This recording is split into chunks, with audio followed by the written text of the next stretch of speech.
Hello. Hello, Welcome back to another wonderful episode of Metal Gear University. I'm T. And I'm Kay. And we are back after our 4 weeks off, I guess. When we take off 1 week for the episode, it winds up being like a month later. Is that? No, it's like 2 weeks off. So like Isn't this 4? Yeah.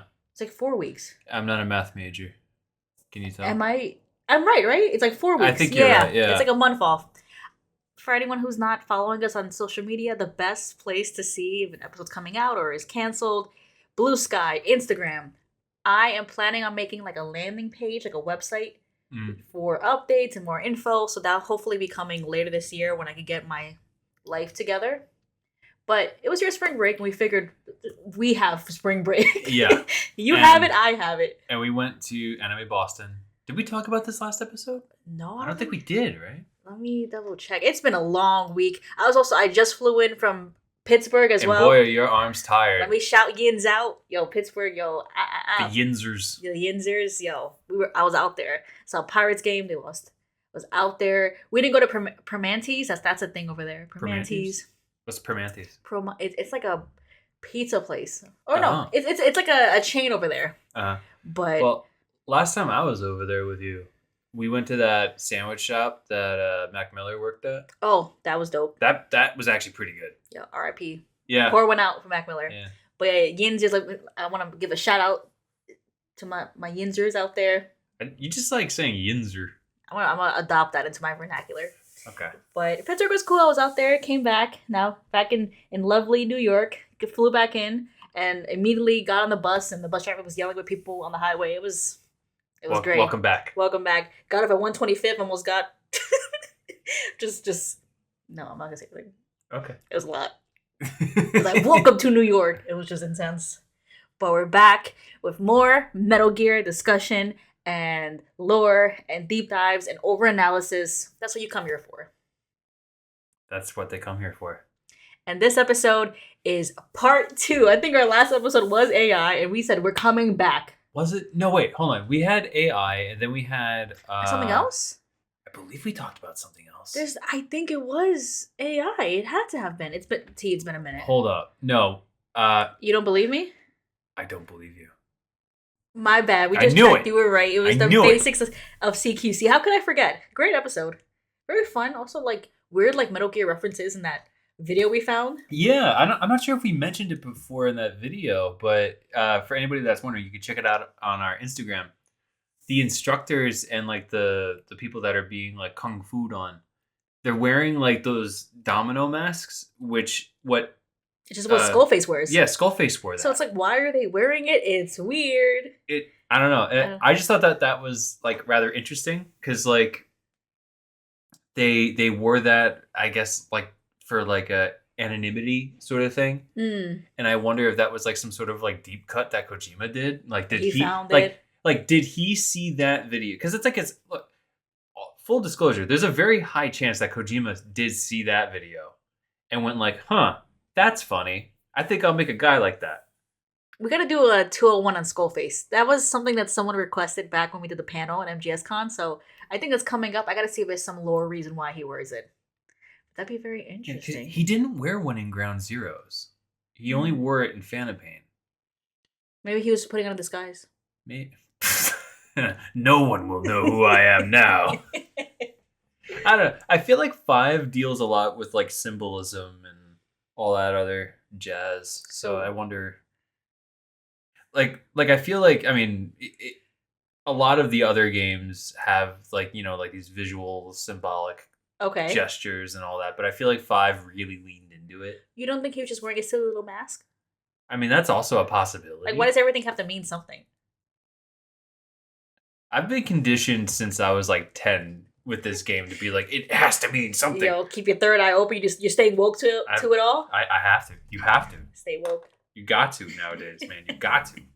I mean, on that note, like I mentioned a few moments ago, we're doing AI part 2 because, since we posted that episode. Yo, we got okay, you want to say? No, go ahead. We legit got like 3 emails about more than 3? More than 3. More than 3. Yeah, like we got quite a bit, T. Insane. Like you just mention AI once, and then it just goes into the atmosphere, and then all the spam emails just come in. On that note, as always, follow us on social media, TKNM, TKANDM. Email us at itstknm@gmail.com. That is itstkandm@gmail.com. Please email us because otherwise it's just going to be an inbox full of these AI companies. Like, hi, Metal Gear University. I am from Bullshit AI Company, and I would love to come onto your show to advertise my AI company. First of all, fuck you. Second of all, Unnamed AI company. I honestly I would name them, but I didn't bother to memorize the name. If they would have listened to 5 minutes of the podcast episode, they would have heard you ranting and yelling. They would have heard how we have the whole history of AI and like the dangers of where it's going. Like, if you're gonna scrape the internet for any mention of artificial intelligence and you're gonna get that data summed up by your bot or whatever the hell, don't you think to review it? Like, and us? Like, look, I would be honored to have guests. But like listeners, even if you were like pro AI, right? To the some that may be listening. Is this the podcast that you would tune into to listen about an AI company startup? Like, is this the place? We should just invite them and just like see what happens. Like, bro, what are you here for? We should invite them and then just like act like everything's chill and just kind of just go or on. Or like so like I want to bring in like an AI startup guy and then be like, so what's your opinion on Vulcan Raven? And we're just not going to talk about AI at all. It's like, yeah, I would really like to talk about it. No, yeah, later. How do you think he fit into the tank? Like, do you think it was like a really tight fit? Were the other two guys like kind of cramped? Have you ever burned an egg? When you make Have you ever made sunny side up eggs? When was the first time you ever made sunny side up eggs? Tell me your process. Anyway. Yeah. But like, I can't imagine like having an AI like bot, whatever. You get all that information. You find out, oh, this podcast mentioned it, and you don't double check because one, that means you were just lazy. You were lazy, and two, you burned the bridge. Obviously, you didn't listen to our podcast episode. Yeah. You don't. And obviously, you don't even know what this is. Because, like, once again, even if we were pro AI, even if our listeners were overwhelmingly pro AI, is this the show that you would do that in? No! It makes no sense! Please email us. Oh, now we're gonna probably get emails to just. Yeah, we're just doubling down. It's just gonna get worse. It's gonna get worse. I heard you were critical of AI. My AI company. We got one email. It was like, my AI bot does not hallucinate. I don't give a fuck. First of all, if you have to advertise that it doesn't hallucinate, great start. At the bare minimum. Oh, okay. So it's not just making up numbers and claims and. I'm going to the movies. The guy that is ushering me to the theater, there's a good chance that he's not hallucinating right now. Fantastic. Isn't that great? Okay. Thanks. Okay. Good, I guess. Man, next time we should just invite the person on and just make it strictly like, you know what, invite them on. It's a Vulcan Raven 201 with one of these AI companies. Let's see what's up. Okay. Look, I know it would be like a waste of time and we would be like mad antagonistic, but that would be kind of funny. You got to admit to that. That'd be kind of funny. Or we should have them on and then we have to use AI, do AI of us. Yeah. And they're just talking to AI bot. Oh man, if only we were evil. If only we were evil. It's anyway, but AI part 2, we're continuing the discussion because it was fun and we have more to say on it. So buckle in. Buckle up. Yeah, buckle up. Buckle up. Yeah. Today we're gonna be talking about AI psychosis. But first, okay, do you know what time it is? If I remember correctly, it's been a long time since we've done an episode. Okay. I think it's the pop quiz. You're correct. It's the pop quiz. You got the first one right. Ooh. Can I get the little sound effect? Sure. Yay! All right, Kay. Mm-hmm. I devised 3 questions. Okay. Pertaining to AI AI psychosis in particular. Oh, okay. Are you ready? Okay. Yeah. Okay. Question number 1. Hmm. Name at least one person in the Metal Gear Solid series who suffers from AI psychosis. I feel like it's kind of bad because we didn't define AI psychosis yet. We're gonna do All it in an right. episode. Okay, so should we define AI psychosis right now? Just to I be guess fair? briefly. So, like, basically, AI psychosis is it's not a diagnosis. It's just a phenomenon where some clinicians and people are noticing that you have individuals who are engaging with like chatbots, artificial um websites, ChatGPT, Claude, I don't know what the other ones are, and engaging in relationships with them, whether it's platonic or romantic, like an actual like they're developing, I guess one could say, a connection with them, Mhm. and kind of falling deeper and deeper into that realm. That's kind of like the basic. Okay. Um, One person in the Metal Gear Solid series who suffers from AI psychosis. So a character who's kind of fallen off a deep end and talking to a fake robotic person. I would say it'd have to be Big Boss, specifically Big Boss during Peace Walker.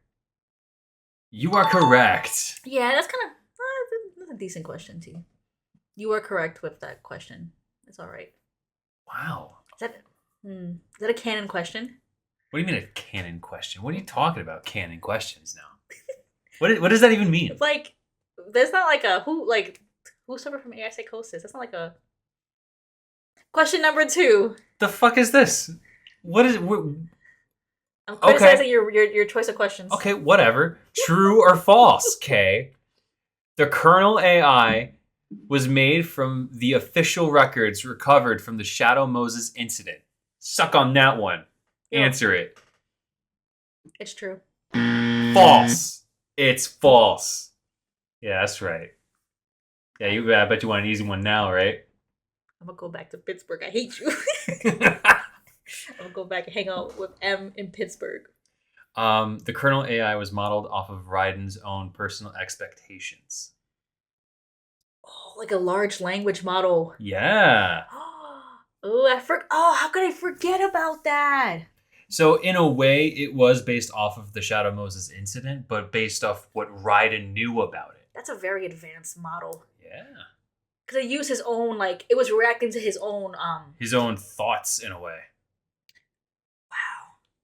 That's scary. Mm-hmm. Okay, so false. Yeah. Okay. What? Hey. What character? Oh, sorry. Question number 3. Hey, get us together.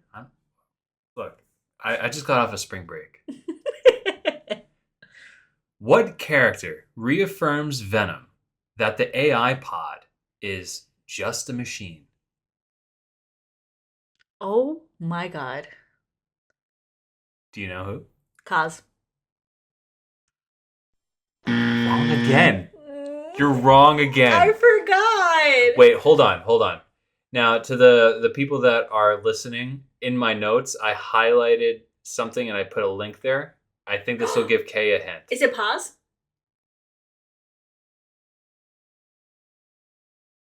The link you heartbreaking. The worst person you know just made a good point. The worst person I know. Big Boss? Huey. There's a lot of bad people in this. I know. It's like no, like the article that you linked to give me a hint is hilarious. Was it from Heartbreaking? The worst person you know just made a great point. But in my mind, that's Big Boss. That's Huey. That's I know. That's a lot even. Damn, so it was Huey. Damn, I'm a fake fan. Wow. I'm leaning back in my chair. I can't believe this. You were riding high on that first question. You were like, man, these questions are easy, T. These questions are for babies. See, give me some real stuff. But these last 2 questions are actually like canon questions. The first one's like just kind of, I mean, because technically, like, can we say Big Boss suffered from AI psychosis? I could definitely say that he did. Come on. Hmm. Look, I'm just mad I got a 33%. I'm not Okay. even passing in New York. I'm not passing in Regions with that. I just find it hilarious that the one question you got correct, you're questioning the validity. Mm-hmm. One more time? Whatever. No, stop. One more time? We're not doing this. How about you spell validity? Shut up. I'm in college. I'm trying real hard, and I had spring break, and it was fun. It was a good spring break. And now I'm back, and it's hell. It's hell, Kay. It's hell. Welcome back to the podcast. I'm happy to be here, T. I'm happy to be here too. You ready to talk about AI part 2 and get a million more emails? Oh, I'm ready. Oh boy, let's begin. So, T. Yes, Kay. We wanted to continue this topic of AI, kind of because we were watching Chobits. Yes. We finished. Did we mention that last episode too? You know what I mean? I don't remember. I don't know if we did. Okay, well, to keep it short, we've been going through each other's like childhood anime, and one of Kay's was Chobits, and she was like, it's pretty cool, but also a little weird. And I'm like, how weird can it get? And it got pretty weird. But it's rough. It's rough. Like there'd be some really suspect things that would happen in the anime, and I was like so embarrassed, and I would turn to look at him, and T was already looking at me like just in like disgust. It was rough, but we mention it because in Chobits, the main premise of it, spoilers, main premise of it is basically you have this young college student who finds this what's called a persicom, which is a shortened. It's like an android. It's shortened or like a portmanteau. I think it's the phrase of like personal computer. Oh, okay. And essentially, they fall in love with each other, and the whole series is like, can this happen? Is this right? Mm-hmm. Should this happen? And that relationship is like the least problematic one in the whole series. Yeah. There's so much other stuff. But anyway, we were watching it and we're like, yo, like this main character that's AI psychosis. He is falling in love deeply with this robot. And then if you look at the show, and look, I'm sorry, spoilers for like a 20-year-old anime. I'm sorry. But if you watch the show, Chi, who's that's the persicom, the persicom in question, they have like no personality. None. There's not, and when I mean no personality, like haha, the writers have no, like other characters have personalities. Chi has none. No, it's not even like it's not even like she's like misogynistic. Like she's just kind of like they didn't write her with specific characteristics. It's like she literally has none. Her only purpose is to please Hideki, which is the protagonist, and that's it. Yeah, I asked you when we finished the show. I said, T, describe Chi to me. And T was silent. Just nothing. Nothing. And so, like, the whole point of, like, this character falling in love with the persicom, it'd be one thing if it was, like, Blade Runner. Or if it was that Robert Williams movie where he was a robot. What was it called? Oh, Bicentennial Man. Bicentennial Man. Like, it's one thing, right? If the robot had a personality, had qualities to it. She had none. Mm-hmm. She had none, and the show also continuously reinforced this is a robot. This it's not even like she's acting human. They're like, no, she's a robot. You need to lubricate her because she's metal. And for the show's faults, I actually do really like what they did with that. Like they didn't toy with the idea that these things are like sentient or like that there's like a hope that they could eventually like grow into like an actual person or something. Yeah, at least the anime did. I know the manga apparently is different, but the anime didn't. Yeah, the anime didn't. I feel like that the anime really highlighted how people project personality. I see. Yeah, like basically he wanted her so badly, or he wanted that relationship that he saw things in her that weren't really there. Yeah. And like there were other characters that were in that show that the problematic baker. We're not going to get into him, but no, well, look forward. I'm actually writing a YouTube video. It's gonna be funny because we haven't released a YouTube video for the YouTube channel in a minute. It's been like Metal Gear focused. It's gonna be a Chobits out of nowhere. Like, who the fuck is this? But I'm writing a YouTube video on that. I'm so excited. But like, yeah, like I was reminded of that because the baker, I'm gonna go so much into him. There's a character in the show who's a baker, and there's other honestly red flags, like glaring issues with him. But his whole story is that he married the AI, and basically what happened, she wasn't like, again, she was similar to like the main character, Chi. She had no personality. She was literally there to serve him, please him. That's it. And what happened during their relationship was that she was an older model, Hmm. so she started getting amnesia, and so every day she'd like forget things or she'd like lose ability to like pick up stuff, and she was slowly becoming obsolete. They couldn't replace her programming, and then eventually like she didn't die, but her programming restarted, and so every day she'd wake up and she'd be like, "Hi, who are you? Hi, who are you?" Every morning, and then so he had a funeral and buried her, Yeah. and that was his wife that he fell in love with. And upon my own research for this episode, I stumbled upon this academic article called Artificial Intimacy Ethical Issues of AI Romance. Okay. Um, Now, the abstract, Mm-hmm. I'll just read it here. The ethical frontier of artificial intelligence is expanding as humans form romantic relationships with AIs, addressing ethical issues of AIs Mm-hmm. as invasive suitors, malicious advisors, and tools of exploration requires a new psychological research on why and how humans love machines. Now, one of the little bits that I took out of this thing This article, said, which yes, we'll post on in the episode description, we'll post all these articles. yes. Mm-hmm. In 2018, a Japanese man married an AI only to lose the ability to communicate with her when her software became obsolete. And that was Oh, literally what we were just talking about in the show, that Chobits. baker, that literally. And then, like, you're thinking, oh, well, Chobits probably just, referenced this. No. When I said this was a 20-year-old anime, I meant No, it. Chobits came out in 2006. That's why I need to write this video Like, because like it's wild. Because that, like the incident that happened in Chobits that the writers thought was pure sci-fi literally happened years ago at this point. and I want to be clear too because I feel like there's when you hear AI psychosis, it's a new term, and this was a term. I mean, one is this. We have another article that we'll post.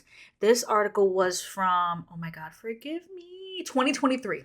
So the author of this article, his name is Soren Dennison Alstegard, and he's the first person credited with coining the phrase AI psychosis. And so when we see AI psychosis in media, what do you think of? Chobits. But like, what's the person doing? Oh, they're falling. Oh, Ex Machina. They're falling in love with it. They're falling in love with it, right? And but like you think of like someone who's like unwell, Yeah, someone who's like you would say like mentally unwell, or maybe even a little bit like gullible or yeah. So I would say, especially when I see the term AI, I see it phrased as someone who's like mentally ill, someone who literally thinks that like like you'll see articles of like the AI chatbots telling them they're God or telling them that they have the code to solve the universe. So like you'll see terrible stories of that, or like people sadly harming themselves because the AI chatbot said, "I'll see you in the next lifetime." Like you'll hear stories of that. mm, What I think though, AI psychosis, I think it's a lot broader than that. I think there's people who are not like I wouldn't say that they're to that level of like mentally ill. I think it's people who are doing things like this.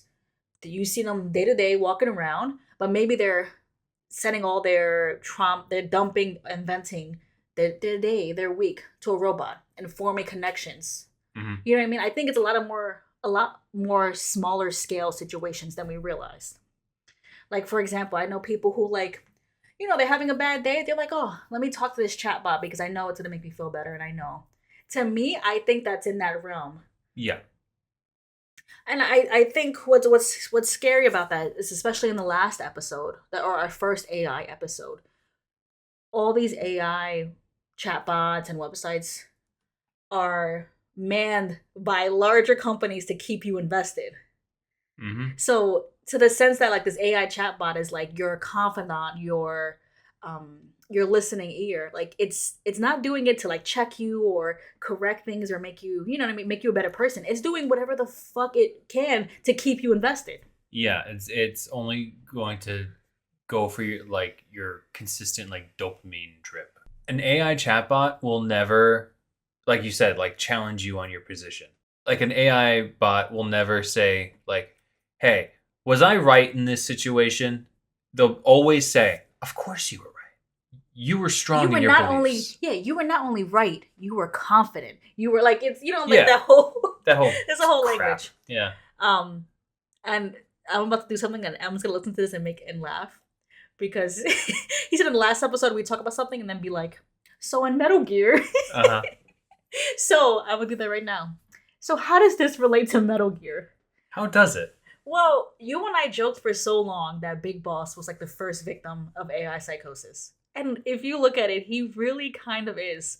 I mean, I think the major incident, so the only, and I guess the most major incident was in Peace Walker. Yeah. And Peace Walker is the defining moment in which he stops being Naked Snake and he's like evil war criminal Yeah, of all time. the transition happens in that game.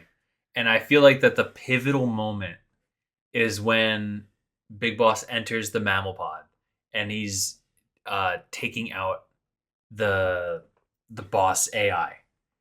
And you could tell that it is like tearing him apart. Like he's killing her again. For those who are maybe need a reminder of what happened in Peace Walker or that incident, could you explain a little bit about the mammal pod or Peace Walker? Can you? Sure. Well, in Peace Walker, this scientist who likes to say that she's a scientist a lot. Anyway, um, she her name's Dr. Strangelove, and she designed this AI off of the mind of the boss. Interesting already. Very interesting. Okay. Now, she did this for bullshit, whatever Cold War reasons. Doesn't matter right now. But also for Maybe we'll get to her. sorry. But she designed this AI pod for the government for government shit. Now, Snake, upon hearing the voice of the boss at the beginning of the game, where we didn't even know if it was AI or not, he hears it on like a radio, and he like has like an anxiety attack. Because right before this, he had a killer. He shot her like in the face, man. Like, And that was his more than a lover, more than you know what I mean. Like but it was, like that was like his mom. yeah. That like he killed his own mom, and all of a sudden he hears her again. That would spook out anybody. I would be spooked out. Yeah. So the whole reason of this is him going like, "Is she alive? She's alive." And he's being stringed along, and then eventually he comes face to face with a computer that speaks how the boss would speak, and he doesn't know how to grapple with that. And it's such an interesting thing because like fucking Kojima did it again.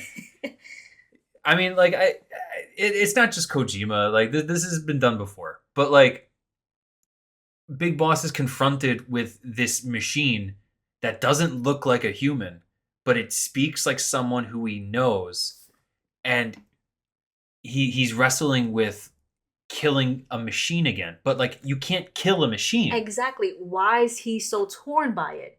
Because it has the voice and it feels like it's her. Yeah. And that's again because to your point, it's a machine. It's nothing. Sadly, she's dead. She's been dead. He knows that she's dead. Mm-hmm. But just hearing her voice is enough for him to kind of like stutter a bit and take his time. There was a man, I wish I'd linked it here, but there was I think it was like the BBC. It was like a British talk show or something. They brought on this guy who put his mother into like an AI chatbot and used samples of her voice so that when he would fake like phone calls with it, it's like he would be talking to her again. And that's literally what Big Boss was doing. Like that man knows his mother's dead. But the act of talking to her on the phone is like a comfort almost. And like you see, like the way I view it, and I feel like it's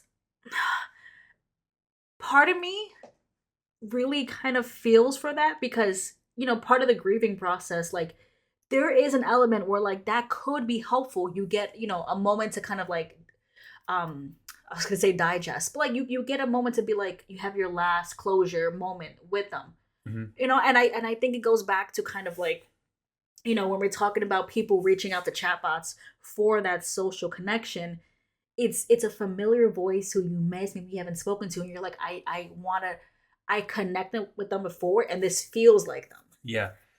But I will also say against that thought, in this British talk show that I mentioned, they had a psychologist speak on this. They had a psychologist on, and they said that more or less what you said verbatim, but they also added that this is also like they didn't say dangerous or I forget the Mm-hmm. exact wording, Mm-hmm. but they said that like you're replacing memories of this person with new memories of this bot that is not them. I mean, the issue is that, like, with all these chatbots, and I've talking to some people who are like, oh, yeah, I'm venting to the chatbot, but I'm like, it's not replacing my, my friends or my therapist. It's just, in when I need a moment to in between therapy sessions and whatnot. This chatbot is not trained by a professional. It's in no way able to point you to resources. I mean, we've seen, sadly, you can search, but there's moments where, like, AI chatbots and people in dire need and very, very ill wind up harming themselves due to these continued conversations. It could maybe be a great way for this person to grieve, but there needs to be parameters, and there needs to be, maybe this is something to be explored in conjunction with a clinician. Perhaps. But I think that the sad thing is the way AI models are, we're not going to get there because that doesn't make money. Yeah, Stuff no. like that doesn't make money. And I think it's really tapping in, and like what's happening with like Snake with this AI pod, it's tapping into like the whole issue of like attachment. Like, Snake was obviously super attached to the boss. He knew how long he was away from her Mhm. when they reunited in three. Like, he knew how long it had been since he last saw her. It's like, He probably knew how long it has been since he killed her. Like he's probably been keeping that timer in his head all that while too. You, it's also interesting that Snake in that game chose the path that he did based off of what an AI bot did and not what the boss herself did. And I know that like you could say that he was like confused by what the boss did, and then maybe it was like a symbolic thing of what this AI decided to do at the end of Peace Walker. But the fact that like he saw a machine that had no relation to the boss, at all. no matter how much data Strangelove put into that thing, that was not the boss. The idea that he looked at it and connected it to her anyway and said, "This is what the boss like. This is her." That's crazy to me. But think of how strong mind body connection is. That, like, in your mind, you're like, yeah, I'm looking at a robot with a like glaring red light. I'm looking at it, but I hear her voice, and that's enough. Like, he was shook, Hmm. and I think that's really like the danger and like the creepiness of it all. If it sounds, or if it sounds human, if it looks human, Hmm. if it talks to you and conversates like a human. Like, I feel like we're so hardwired for a connection that we're gonna jump for it because, like, it sounds like a human, it feels like one, like, I'm gonna talk to it. And Hmm. I think that's like the scary thing with it. Because, like, it's very apparent that, like, as as much as we like to hang out in the house and not be social, you and I talk, we yap for hours. Yeah. We're very social. And that's everybody. I don't care who's listening. Like, oh, I don't have any friends. I don't do this. You listen to podcasts. This is being social. You want to hear other people's voices. You play video games. You probably have, relationships with your family. Like, we're hardwired for being social. And if you're not social, you feel it. Hmm. I mean, we have what they call like a loneliness epidemic right now. Yeah. And it's because of reasons like that. Like humans crave connection. And I think AI chatbots are filling that hole, but not in a good way. I don't think we need to like to wheel it back because I think companies are noticing that they can fill that market and make money. But anyway, but from infancy, we're hardwired to connect with people. I'm gonna post it in the description. But that video we used for the was it the Cult of Big Boss? I forgot which one, but the monkey experiment where it was like I the think. wire mommy and the food mommy. Oh man, I forget. I think it was the cult The cult. one. So I think so. I'll post it in the description. But essentially, it was a study with a little baby monkey, and they had two what they called wire mommies. It was just two structures. One of the wires had a milk bottle, but it was cold, and it was cold and hard. And the other one did not have a milk bottle, but it had a fuzzy little sweater on, and it was warm. And despite starving, the baby monkey continued to go to the warm mommy Hmm. because it felt like it was being held, which is so sad. That is sad. You have another study where it's called the still face experiment. Have you ever heard of that? I have, yes. I think we use that too in one of our videos. But essentially, you have a baby and its mother, and you have the mother interact with the baby for a few minutes, few seconds. The scientists will say stop or whatever. They'll indicate for the mom to stop, and the mom will turn away, look back, and just stare blankly at the baby. And you see the babies after a moment trying to engage. Like babies will try to engage with the mom. Babies immediately become uncomfortable, start screaming, crying, Hmm. because what they're looking for a reaction. They're looking like babies aren't talking, but they're communicating. Yeah. And it's sad because there's been many studies throughout history, and I think if you look in the early eras of adoption, you see that babies who aren't being held or cared for in their early years wind up having severe physical and mental disabilities later in life, and it's tied to wanting to be held, wanting to be spoken to and caressed. And I don't think it ends there. I think throughout our life, we need that level of care and social interaction. Hmm. And to make M laugh, in regards to Metal Gear, Yeah. that I think that was the Big Boss's issue. He wanted to connect to the boss so badly. He wanted to talk to her again. He wanted to see her again. He didn't care it was a robot. Hmm. You didn't care. He did not care. And then when it came to him having to remove, was it the memory from the AI pod? I'm sorry, one more time. When it came to removing the memory from the AI pod, Oh yeah, like it broke him. he had to kill her again. First off, Yeah, there's a scene in Peace Walker that sticks out in my mind where he's literally pounding on the AI wall, going like, "I don't understand. Why?" to this To nothing. You might as well be doing it to like this desk that I'm sitting in front of. Like, and I think what was the most pivotal point too when the AI pod walked into. Do we know what ocean that was? What specific ocean? I don't think it was a lake, It was if a I lake. remember right. Okay, but when it walked into the lake, he felt that was the boss leaving him again. Hmm. And I mean, like, I'm trying to remember. Did he say anything in that? I felt, but like it was to me. I read it as him going like, "Look at the boss. Like she's betraying me. She's leaving me again." do you want to look at it real quick? Let's look at it real quick. Okay.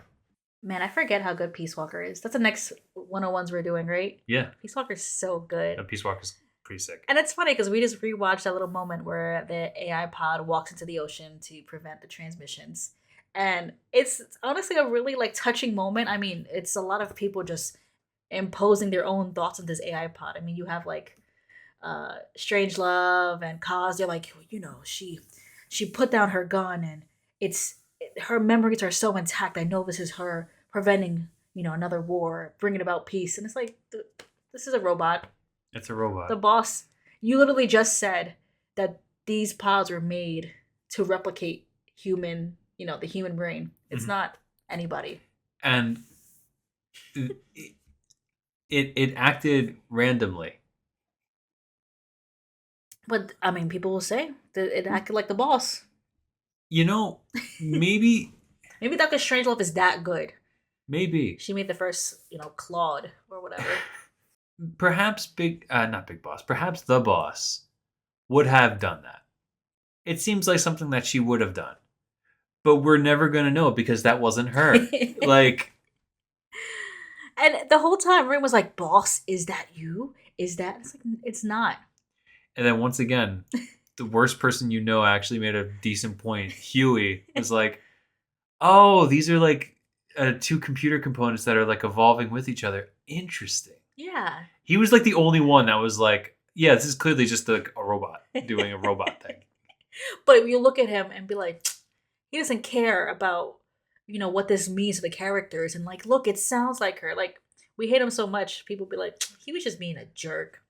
Nah, I mean, he's a bad man in many regards. I'm with him here. I'm sorry.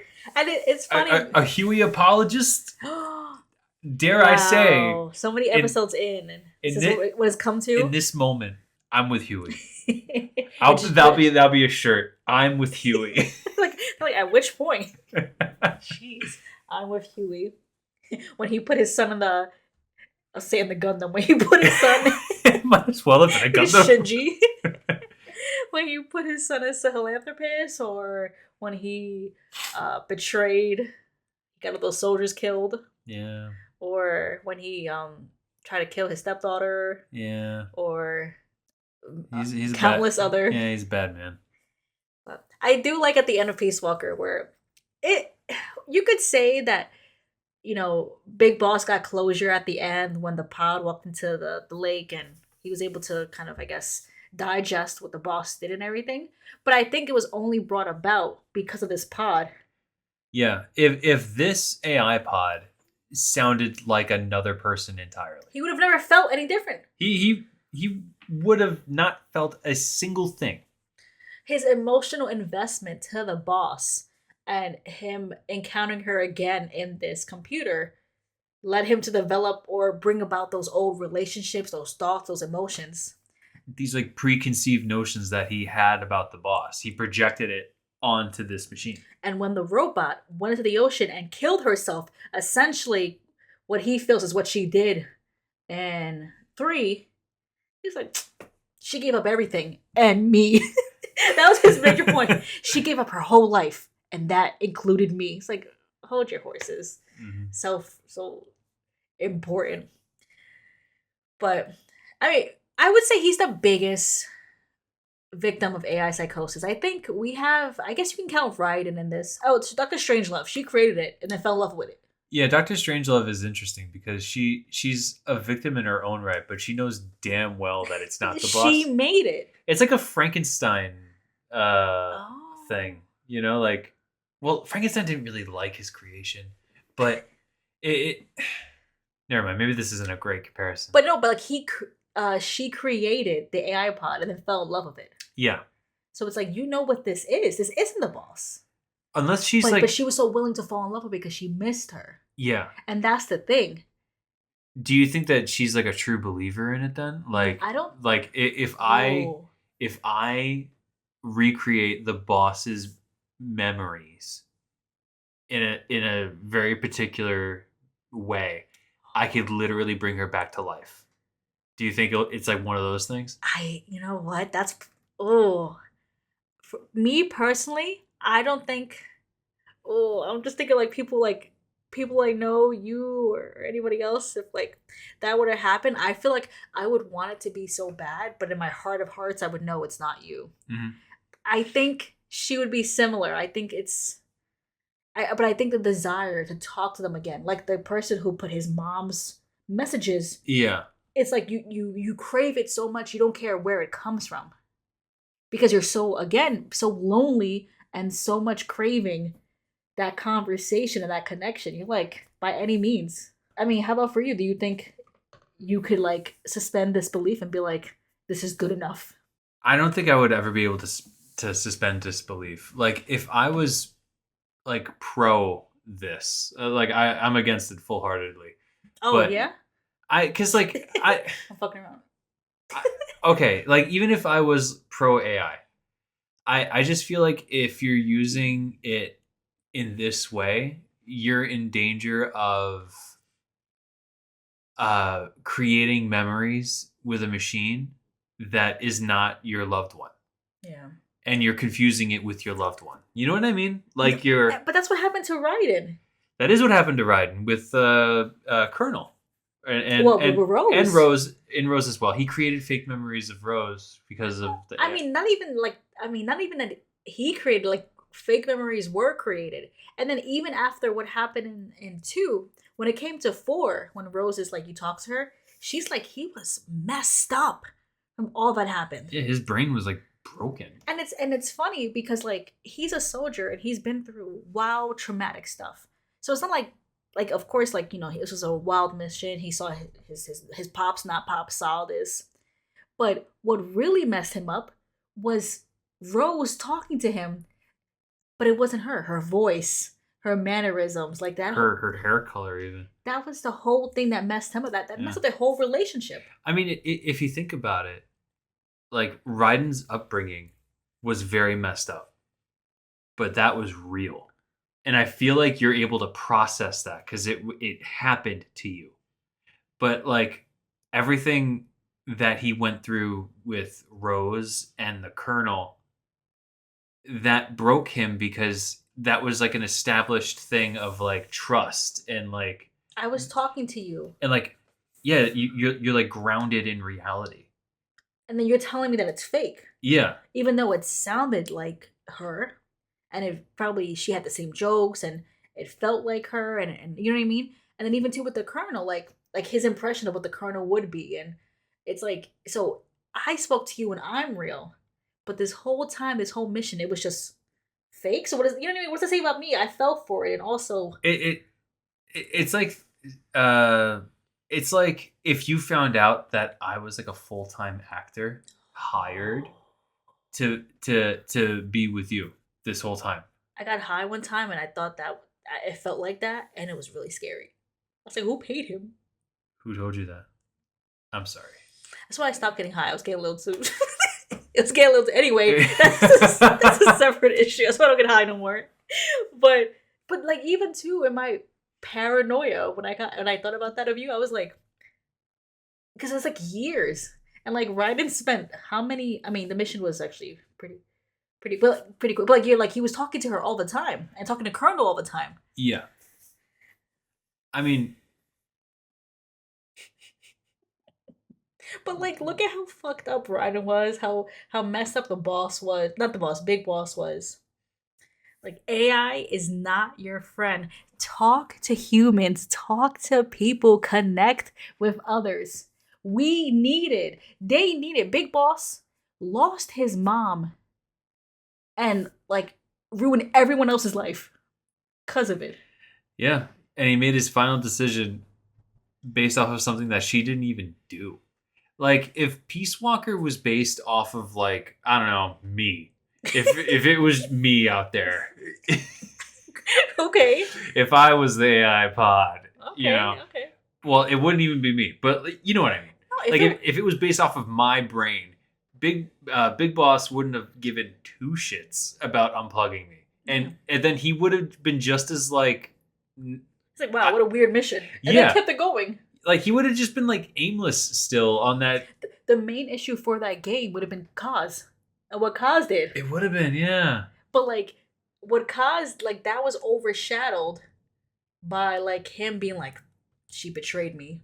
That's you know what I mean, like. Mm-hmm. So, no, I agree, but it's very silly. I think that Big Boss would have definitely been a better person had he would have went through his trauma and like he had to kill the boss and he would have went through like what does it mean to be a soldier, like who am I and everything, like maybe it would have been a big hump, maybe like the hump that Raiden had. Mm-hmm. But then Raiden came back. Think about that too. Raiden came back. Wait, what is the difference between them? Like think about it, both of them got fucked up by like this artificial conversations and technology. Huh. I don't know. I think Raiden is someone who like because I'm thinking the only difference like after their I guess betrayal and trauma they were surrounded by children, so like Big Boss had Chico and Pops was she was an adult kind of but she was like a young girl, yeah.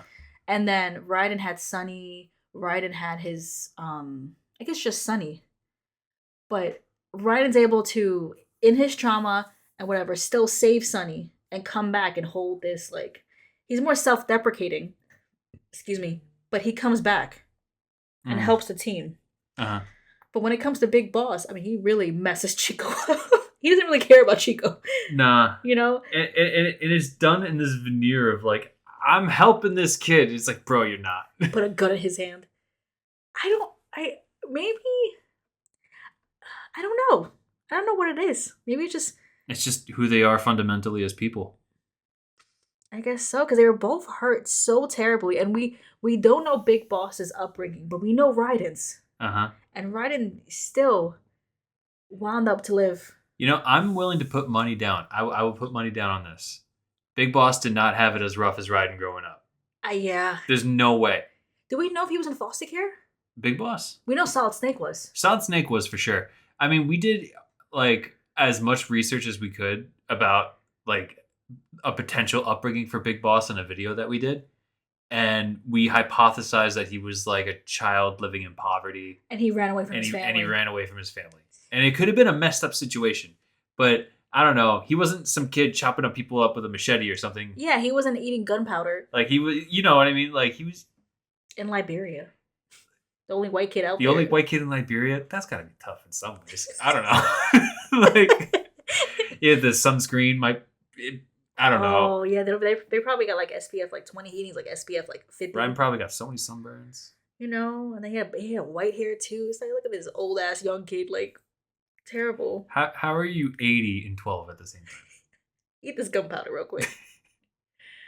No, I agree, but see, I think this is something we should wrap up. It is getting late for us. Uh-huh. Basically, this episode was a big fu to people data mining and scraping the internet for AI mentions. Please listen to a bit of a podcast before you email them. How many emails do you think we're gonna get now? We're probably gonna 5 more. So, Middle University. I noticed that you spoke about AI because it's in your title. I have an AI chatbot that won't feed you gunpowder and won't walk into a lake. Should we invite one of them on, just to like strictly talk about Metal Gear this entire time? I'm not gonna lie, the idea is tempting. We should. I'm curious. The idea is tempting, but I don't want to give a person like that air. You know, I don't know. Because, yeah, what do we? Oh, damn, I don't know, but I kind of. It's a funny idea. It's a funny idea. And you know what would be even funnier? They come on and then there's an episode of us clearly saying what we're gonna do, but they're not gonna know. They're not listening. Who gives a shit? They could have prevented this if they would have listened. Oh well. I know AI can't understand this voice. No, they can't understand my and 3 minutes of silence between words. Yeah, that's edited down, but there are points where my brain just stops and I just sit in silence. It's awful. Anyway, we're gonna end it there. Go hang out with people. Go touch grass. Go talk to people, even if it's through Discord or YouTube or whatever. We all need it. We all need connection. Chatbots. Maybe there's a use for AI chatbots. Maybe there's a use for Claude. I don't know. I'm not going to use it, but it's very apparent that we all crave a relationship, not just romantic. Like we crave talking to people and connecting. So reach out, do it. It's good for you. It's healthy. I'm going to put more articles in the description. I linked one article, and it's a multi-study analysis. So basically, like, combed through other articles related to like how social connectedness affects your health. Mm-hmm. And basically, like, a lack of social interaction affects not only your mental health but your physical health. How so? As well. Did they say? They found that people who had a better social safety net as they were going through oh my god, let me see if I can pick it up real quick. So in this study, they saw that people who were receiving chemotherapy and getting treatment for cancer, when you had a number of them get psychosocial support, so basically it's therapy or it's support groups or it's just maybe even just they don't list what kind, but that's what psychosocial is. Mm-hmm. They had a 20% increased survival compared to groups that didn't engage in psychosocial support. Wow.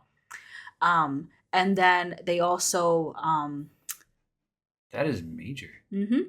And so this, what I was going to say, like this article basically, it's an analysis of studies relating to people and their basically like social interaction. So I listed it's pretty good.